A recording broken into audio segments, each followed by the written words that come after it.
যে অটো রিক্সাগুলি যে রোডের মধ্যে আসছে এগুলো জাম লাগবে না, মেন রোডের মধ্যে এগুলো তো নিষেধ। দেয়নি তো যে ওরা একটু বাধা দাও। ও হলুদ দাগের উপরে উঠে পড়ছে, ওর আটকা ওর আটকা ওর আটকা। দেখেন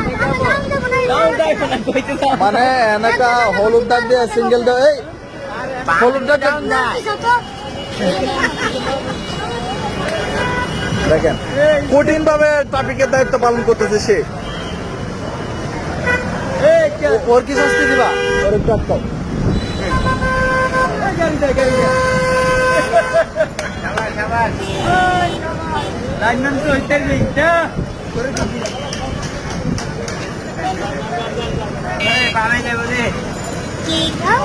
গাড়ি তো